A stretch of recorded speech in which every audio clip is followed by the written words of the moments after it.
सेवा में होश होता है, जोश नहीं।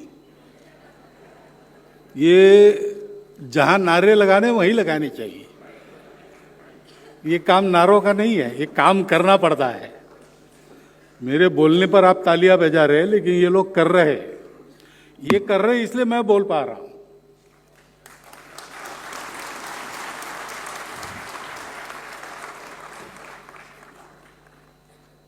आदरणीय अर्जुन मुंडा जी, आदरणीय कपिल खन्ना जी, उपस्थित आज जिनके कारण हम यहां पर एकत्रित हैं, ऐसे सभी श्रद्धेय सेवावीर, पूज्य संत चरण, उपस्थित नागरिक सज्जन, माता भगिनी, जैसा मैंने कहा, उन्होंने कहा कि मैं मार्गदर्शन वगैरह करने वाला हूं, लेकिन यहां मेरे मार्गदर्शन की आवश्यकता नहीं है। कौन से रास्ते पर चलना चाहिए, ये तो करने वाले इतने सारे लोग हमारे सामने हैं, उनका उदाहरण हमारे सामने है। तो रास्ता केवल दिख नहीं रहा है, रास्ता दिखाने वाले तो बहुत होते हैं,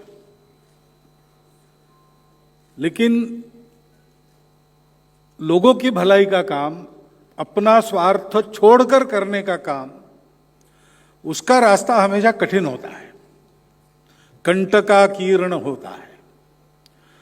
उस रास्ते को बताने वाले महापुरुष हमारे यहां, उनकी तो मालिका है।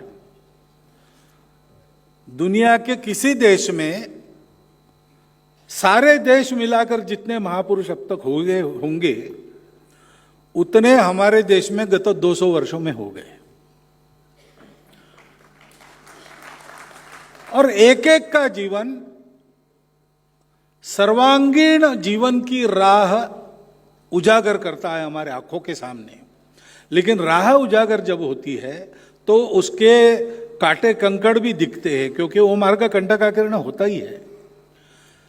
तो फिर हमारे जैसे लोग हिम्मत नहीं करते, उनकी पूजा, जयंती, पुण्यतिथि, जय जयकार ये सब करेंगे। जैसे अभी जय श्री राम हम कहते हैं, बड़े जोर से कहना भी चाहिए, कोई बुरी बात नहीं है, लेकिन श्री राम जैसा होना भी चाहिए ना।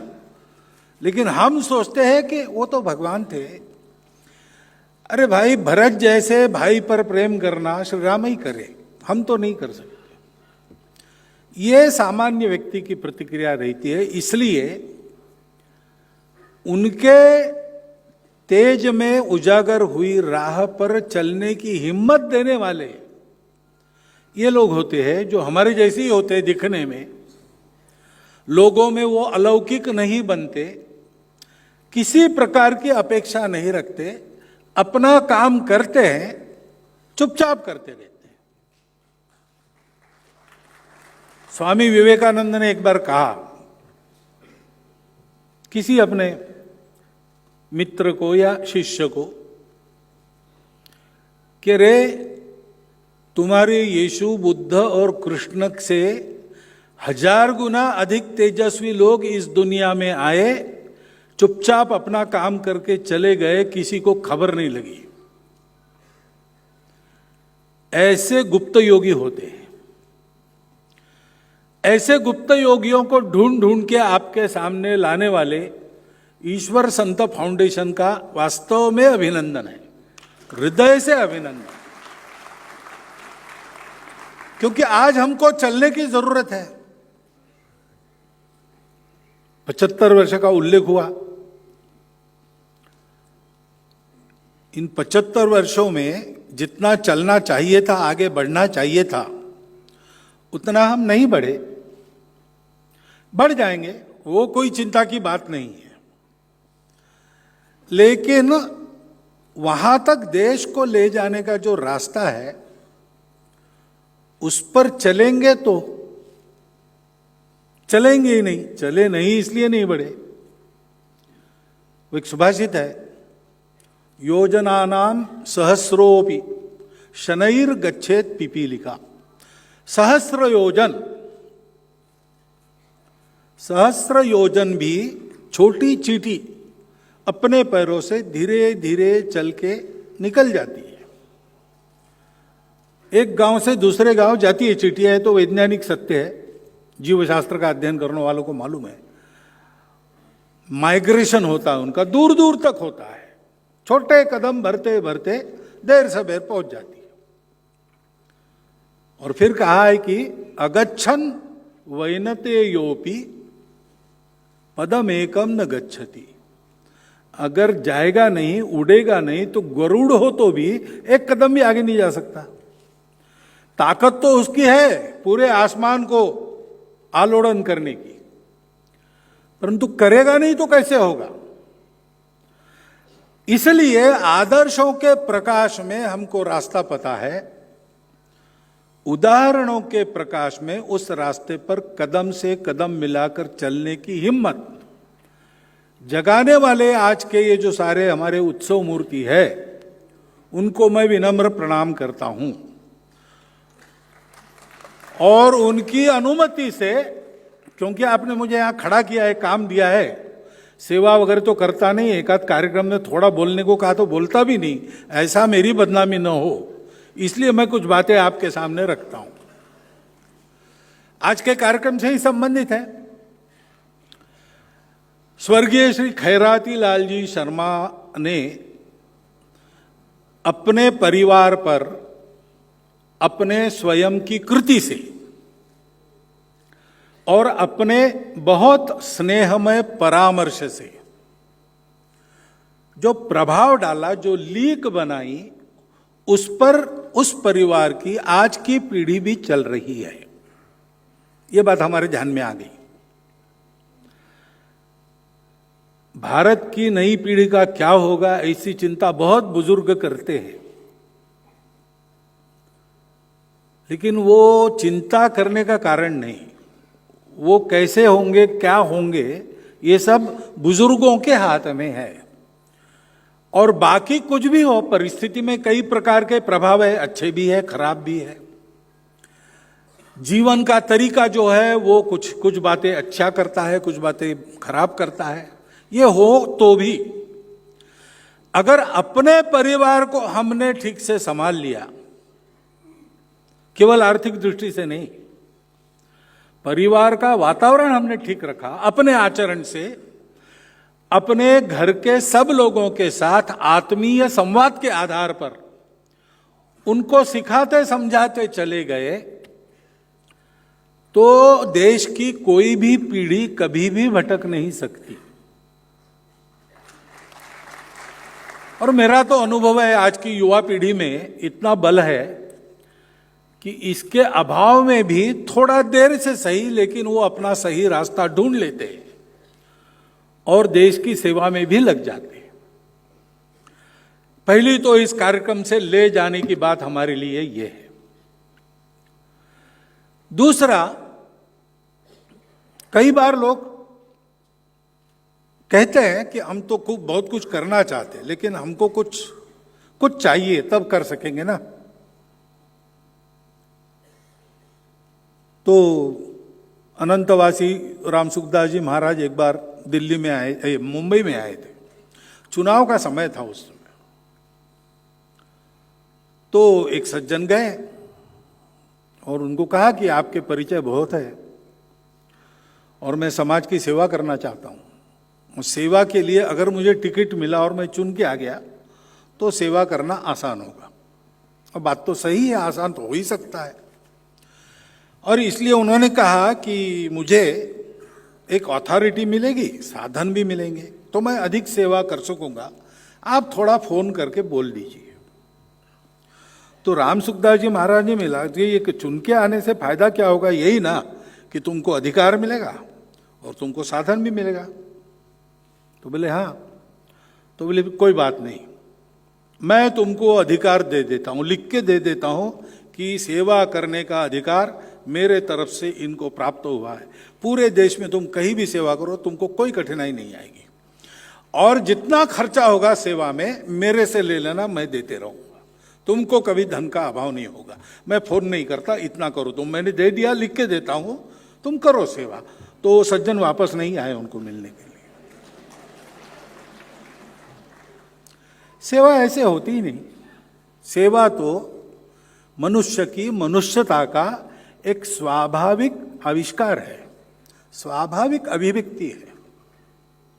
मनुष्य सेवा के कारण ही मनुष्य माना जाता है। मनुष्य में संवेदना होती है, पशुओं में नहीं होती। आप पशुओं को देखो, भूख लगती है तो खाते हैं, संवेदना नहीं होती इसलिए चिंता भी नहीं होती। कोई बैल घास खाता है और कल के लिए गट्ठर बांध के ले जाता है, ऐसा आपने सुना है क्या? ऐसा कभी होता नहीं। उसका पेट भर गया, घास बची है तो भी ले नहीं जाएगा, दूसरा कोई उस घास को खाता है, खाने दो, उसको क्या चिंता है। जब तक उसकी भूख है तब तक किसी को खाने नहीं देगा, स्वयं खाएगा। लेकिन मनुष्य का ऐसा नहीं है। मनुष्य में विचार है, बुद्धि है, और बुद्धि कुबुद्धि भी हो सकती है, सुबुद्धि भी हो सकती है। बुद्धि होना एक बात है, बुद्धि को उचित दिशा मिलना दूसरी बात है। और इसलिए मनुष्य के मन की संवेदना को उसने सुना तो वो नर से नारायण बन जाता है। मनुष्य ने अगर मन के अहंकार को चुना तो वो नर का नराधम हो जाता है। और इसलिए अपने यहां पर यह कहा गया है कि आहार निद्रा भय मैथुनम च सामान्य में तत् पशुभिर नराणा। बायोलॉजिकल एनिमल मनुष्य भी है, इसलिए बायोलॉजी में लिविंग थिंग के जितने फंक्शन है उतने सब मनुष्य करता है। वो छोड़ ही नहीं सकता, उसको करना ही पड़ता है। भूख लगती है तो खाना ही पड़ता है, कोई भी हो। पहुंचे हुए महात्माओं को भी कुछ तो आहार प्राप्त करना पड़ता है। हाँ, हम सामान्य मनुष्य ये भौतिक अन्न से प्राप्त करते हैं, वो सीधा वैश्विक ऊर्जा को प्राप्त करते हैं। लेकिन बिना ऊर्जा के कोई काम नहीं चलता। ऊर्जा के स्रोतों का उपयोग मनुष्य अपने आहार के लिए करता ही है। ऐसे सारी बातें मनुष्य को करनी पड़ती। परंतु कहा है कि धर्मो ही तेषाम अधिको विशेषो धर्मो विहीन पशुभिः समान। तो मनुष्य की विशेषता क्या है? उसके पास धर्म है, वही उसकी विशेषता है, उसके कारण वो मनुष्य है। अब ये धर्म बड़ा कठिन शब्द है, समझ में नहीं आता। लोग धर्म कहने के बाद एकदम पूजा देखने लगते हैं। तो पूजा तो सब धर्मों में एक छोटा अंग है। यहां जो धर्म कहा है वो जिसको आज मानव धर्म कहते हैं या हिंदू धर्म कहते हैं, उसको कहा गया है। यानी हिंदुस्तान से निकले सभी धर्म। क्योंकि वो ये नहीं कहते कि इसकी पूजा करो उसकी पूजा करो। उसके प्रवर्तक उन पंथ संप्रदायों के धर्मों के वो कहते कि मैंने ऐसा किया, मुझे मिला, तुम मेरे रास्ते चलो तुमको भी मिलेगा। कैसे चलना मैं बताता हूं, तुम मेरे ही रास्ते से चलो, ऐसा कोई नहीं कहता। क्योंकि पूजा एक छोटा अंग है। वास्तव में धर्म क्या है? तो अपने यहां श्रीमद् भागवत में कहा है कि धर्म के 4 पैर हैं। एक है सत्य। सत्य धर्म तभी आता है जब सब में एक तत्व है। अब वो तत्व जड़ है कि चेतन है, जड़ से आया कि चेतन से आया, ये विवाद का विषय है, दर्शनों का विषय है। यहां तक सब एक है। विश्व की एकता, अस्तित्व की एकता, ये भारत से जो विचार निकले उन सबको मान जाए। वो एकता कैसी है, उसका स्वरूप क्या है, उसको पाना कैसे, इसके बारे में सबके मतभेद है। लेकिन इसलिए अपने यहां कहा गया है कि वो जो है सत्य वो है, वो जो है सो है, एक ही है। कहीं से भी चलो तुम वहीं पहुंचते हो, कहीं से भी कुछ करो तुम उसी को भजते हो। और इसलिए वो तुम्हारा रास्ता तुम चुन लो, उस सत्य को तुम देखो और तुमको जैसे दिखता तुम बोलो, ये तुम्हारे लिए है। लेकिन दूसरे को ऐसा ही दिखता है, इसका आग्रह मत करो। दूसरे का अपना रास्ता है, उसका अपना दर्शन है, उसने देखा, चलो झगड़ा मत करो, ये सत्य है, उसका अनुसंधान करो। क्योंकि सत्य में सारा सुख मिलेगा, कभी न जाने वाला सुख मिलेगा। दूसरा सुख का रास्ता नहीं है। भौतिक सुखों के पीछे ज्यादा भागोगे तो गड्ढे में जाओगे। वो सुख पाना है, इसलिए रखना है शरीर को, उतनी आराधना करो। केवल अध्यात्म के पीछे जाओगे तो भी गड्ढे में जाओगे। अध्यात्म का साधन है शरीर मन बुद्धि, उसको ठीक रखने के लिए जितना है उतना उपभोग का वर्ण करना, बाकी संयम से काम लेना और सत्य का प्रणिधान करना। लेकिन वो सत्य बड़ा कठोर भी है, क्योंकि उस सत्य को जब देखते हैं तो ये दिखता है सबको कि वही मूल है, दूसरा कुछ नहीं है। अभी साइंटिस्ट को भी, किसी भी साइंटिस्ट को पूछिए कि ये मनुष्य, ये बेंच, ये आप लोग बैठे हैं, मैं बोल रहा हूँ, बाहर कारें खड़ी है, गाय बैल घूम रहे देहातों में इधर उधर, ये सब, वो कहता है सब इलेक्ट्रॉन्स प्रोटॉन्स न्यूट्रॉन्स उसके अंदर, और एकदम क्वार्क्स और क्वासास तक के कण है, कणों का खेल है साहब। तो बस कुछ है नहीं, कुछ जाता नहीं। Law of conservation of mass, E is equal to mc² वगैरह वगैरह सारी बातें, यानी कुछ समाप्त नहीं होता, जो है सो है, वो कम नहीं होता, ज्यादा नहीं होता। अभी इतना कठोर है, इसका मतलब क्या होता है आप जानते हैं? हमारे यहां भी ऐसे ही कहा है कि सब कुछ ब्रह्म है और वो शाश्वत है, और ये हम लोग जो है ऐसे उपजते हैं और जाते हैं। पानी में जैसे बुलबुले उपजते हैं, वैसे विश्व उपजते हैं और उनका संहार होता है, मिट जाते हैं। वो जहाँ है वहाँ, जहाँ है जैसा वैसा रहता है। इसका मतलब होता है कि आपके जीने मरने का कोई अर्थ नहीं मेरे लिए, क्योंकि मैं फील करता हूं मेरे अपने आप को, केवल मेरे ही जीने मरने का अर्थ है। तो इस सत्य को ऐसा का ऐसा हम स्वीकार ही नहीं कर सकते। मेरे जीने मरने का तो मुझे ख्याल रहता ही है, मेरे अपनों के जीने मरने का भी मुझे ख्याल रहता है, उसका सुख दुख को मैं भोगता हूं। तो इसलिए केवल सत्य नहीं, सत्य के साथ दूसरा है करुणा, यानी संवेदना। क्योंकि जो सत्य है, उस सत्य तक पहुंचने के लिए इस दुनिया से अगर जाना है, तो इस दुनिया में हम सब लोगों के रहने के लिए आधार क्या है? पश्चिम कहती है वो संघर्ष है, जो बलवान होगा वो जिएगा, उसकी दया पर बाकी सब रहेंगे अथवा नहीं रहेंगे। लेकिन ऐसा देखेंगे तो फिर दुनिया में साधन बहुत कम है। गांधी जी कहते थे, in this world there is enough for everyone's need, but entire world cannot satisfy anyone's greed. और मनुष्य के स्वभाव में लोभ भी एक तत्व है।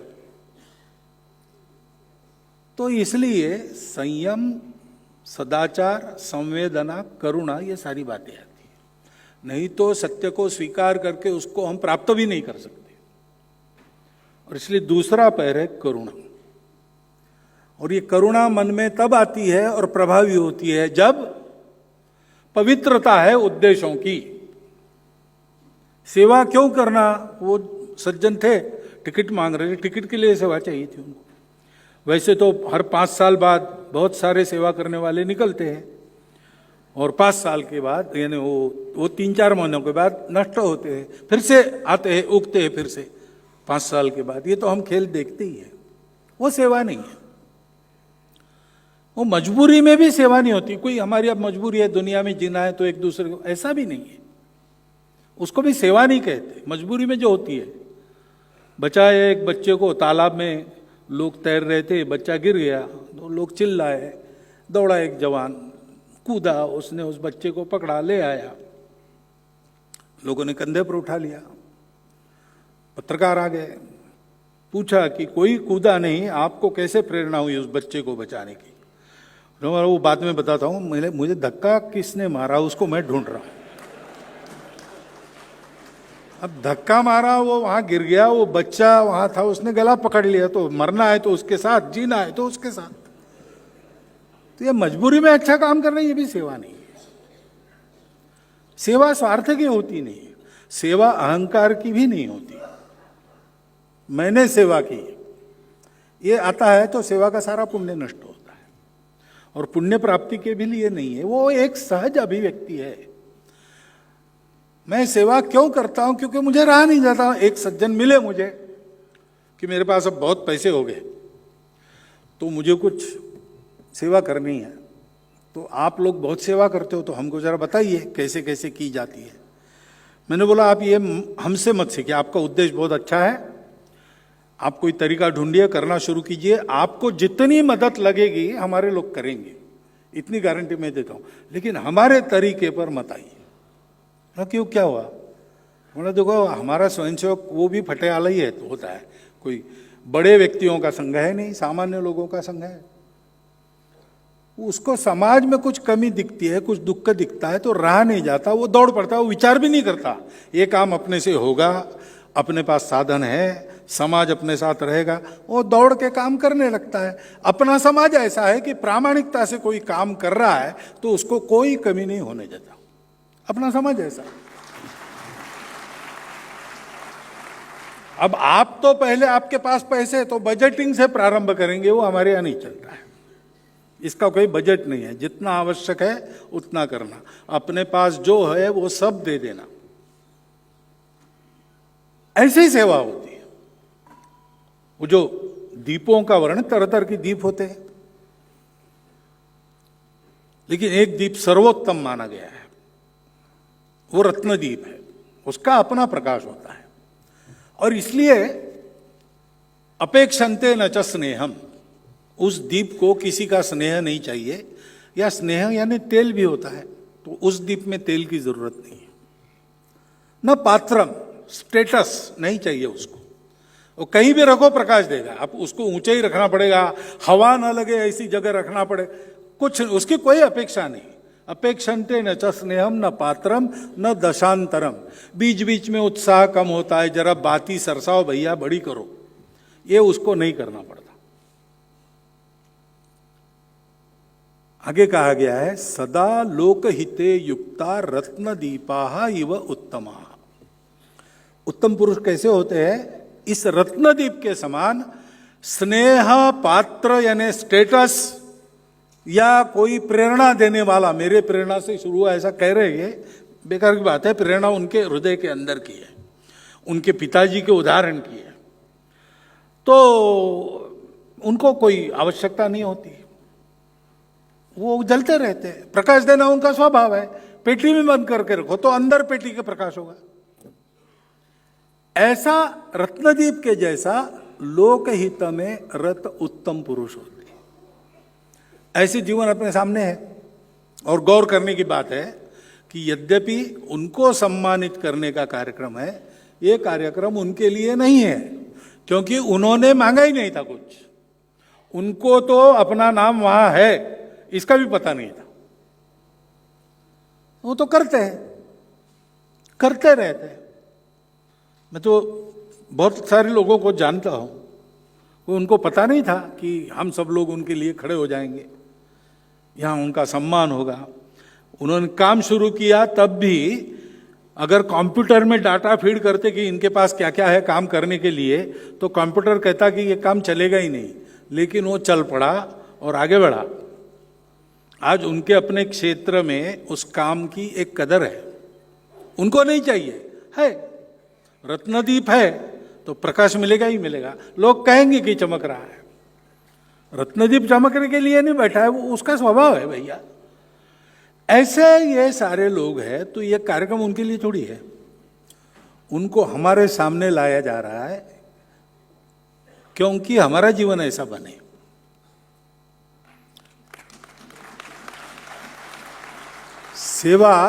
सेवा बड़ी या छोटी इससे फर्क नहीं पड़ता,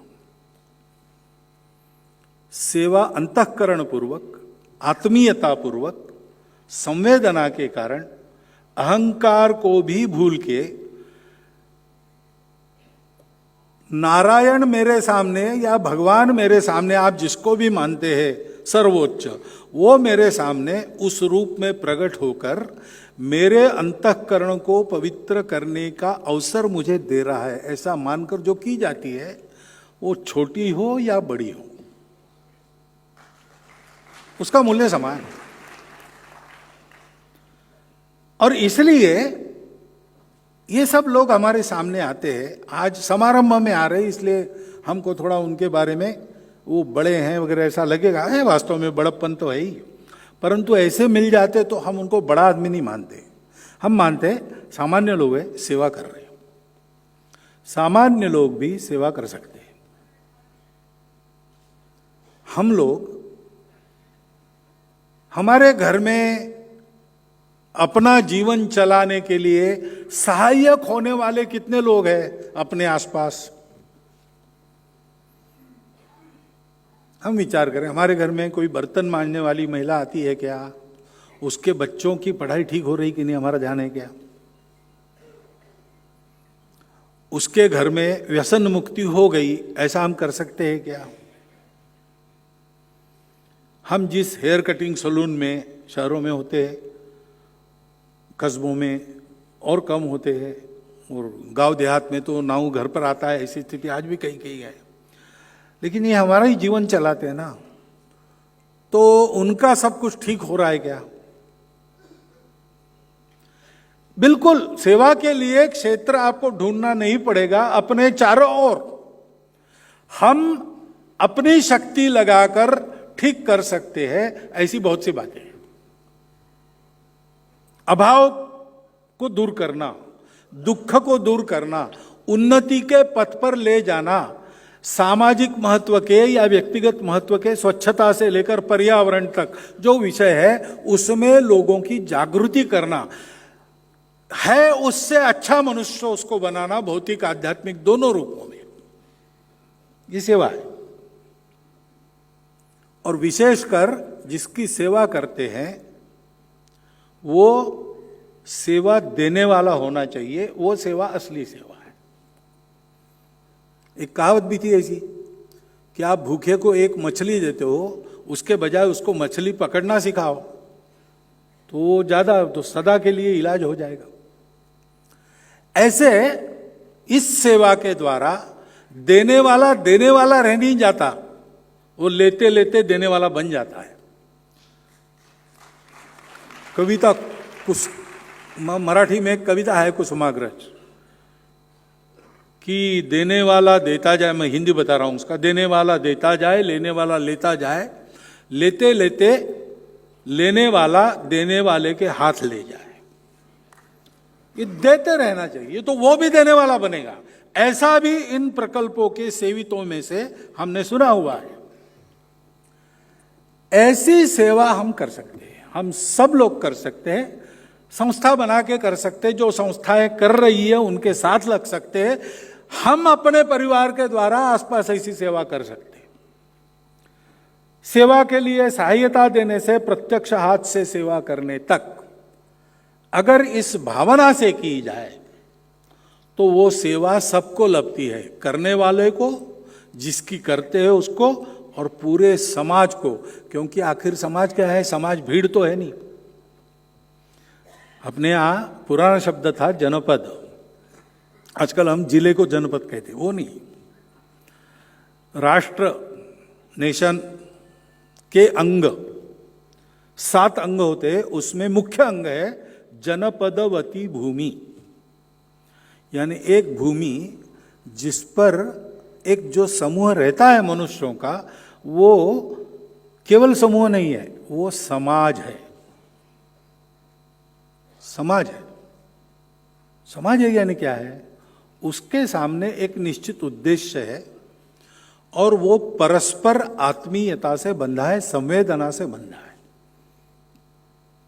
सबकी चिंता करके उस समूह के सब लोग चलते, केवल अपने अपने नहीं देखते। Everyone for himself, they will take the hindmost, ऐसी भीड़ होती है।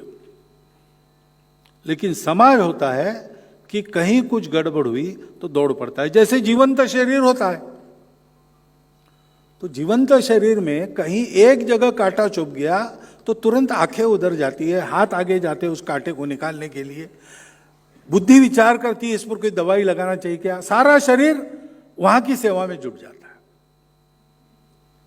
और डायनासोर नाम के प्राणी आपने सुने, वो कैसे खत्म हुए होंगे, कैसे खत्म हुए? अनेक कारण बताते हैं। उसमें एक कारण ये भी बताते कि उसका शरीर इतना प्रचंड था कि एक जगह कांटा चुभा तो उसकी संवेदना, उसके मगज छोटा था, उस दिमाग तक उसकी संवेदना जाना, वहां से कृति का आदेश जाना और फिर कृति होना, इसमें बहुत समय लगता था। इतने समय में तो और नोचने वाला नोच के ले जाए मांस का टुकड़ा, और इसलिए उनका पतन बहुत जल्दी हुआ।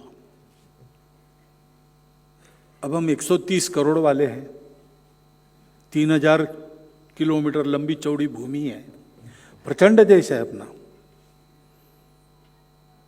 और इस प्रचंड देश में विविधता भी है जैसे शरीर के अवयवों में होती है। लेकिन इतना प्रचंड शरीर होकर भी यूनान मिस्र रोमा सब मिट गए जहां से। कुछ बात है कि हस्ती मिटती नहीं हमारी। ये आज तक कैसे हुआ है? आज तक ऐसे ही हुआ है। हमारे सामने एक सब भारतवासियों के सामने एक आदर्श है, पूरे विश्व को सुसंस्कृत करना है। पूरे विश्व को मनुष्य जीवन कैसे जिया जाता है अपने जीवन से सिखाना है। किसी को जीतना नहीं है, किसी को बदलना नहीं है, उसको समृद्ध करना, जैसा है उससे अधिक अच्छा बनाना है, यही सेवा है। और पूरे भारतवर्ष के लोग प्राचीन समय से पूरे भारत को अपना मानकर चलते हैं, भूमि को भी और लोगों को भी। पूरे भारत का वर्णन रामायण में है, पूरे भारत का वर्णन महाभारत में है। कालिदास तक कवियों ने भारत प्रशस्ति गाई है, और यह वेदों से लेकर जो अखंड परंपरा चलती है सारे भारत को अपना मानने की, देखने की,